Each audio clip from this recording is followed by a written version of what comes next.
جی السلام علیکم.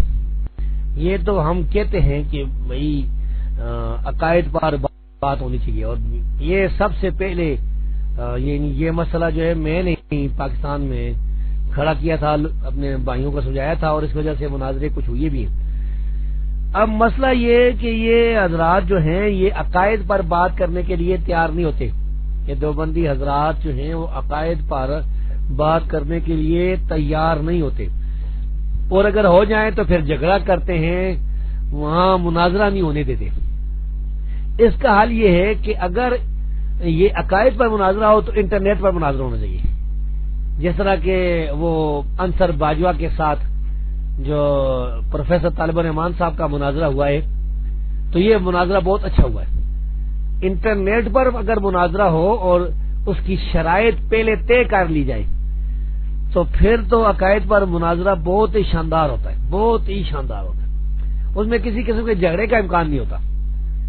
اور اس کے علاوہ اگر یعنی جو مناظرے ہوں جو باہمی آمنے سامنے ہوتے ہیں تو اس میں چونکہ رفع دین وغیرہ جو موضوع ہیں، ان موضوعات کی وجہ سے جھگڑے کا امکان کم ہوتا ہے.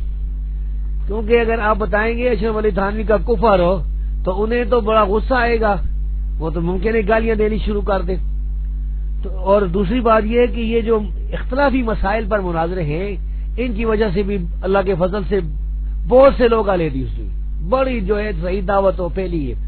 اور میرے پاس ایک بریلوی آتا تھا سبز پگڑی کے ساتھ، وہ جو کراچی والی الیاس قادری کی جماعت ہے دعوت اسلامی کے نام سے، پکا اس کا رکن تھا بریلوی.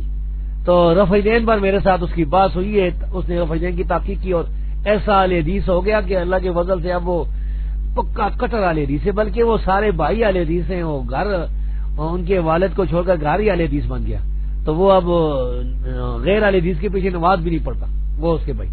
تو یہ صرف رفع دین کے مسئلے کی تحقیق کی وجہ سے. تو اس وجہ سے ہم کہتے ہیں کہ اگر وہ اس طرح کے مسائل پر بات کریں تو وہ بھی نہیں چھوڑنے چاہیے، کریں بالکل. اور اگر عقائد پر بات ہو تو اس کے لیے پھر بہت زیادہ احتیاط ہونی چاہیے، کیونکہ وہ جھگڑا کریں گے، گالیاں دیں گے، اس طریقے سے بھاگ جائیں گے جھگڑا کر کے. جس طرح قاری چاند جو ہے وہ دیوبندی ہمارے ہاں جب اس نے مناظرہ طے کیا تھا میرے ساتھ کہ علماء دیوبند پر مناظرہ ہوگا، جب آیا تو علماء دیوبند پر نہیں علماء اہل حدیث پر مناظرے کے لیے اس نے مجبور کر دیا، اور یہ وعدہ کیا کہ پہلے علماء اہل حدیث پر مناظرہ ہوگا اور دوسرا مناظرہ علماء دیوبند پر ہوگا.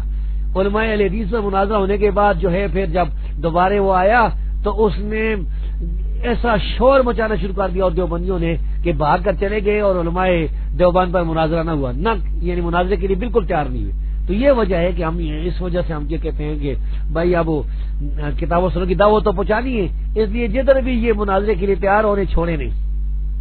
جی میرا خیال ہے کہ یہ اب جواب کافی ہے، ورنہ تو وقت ہی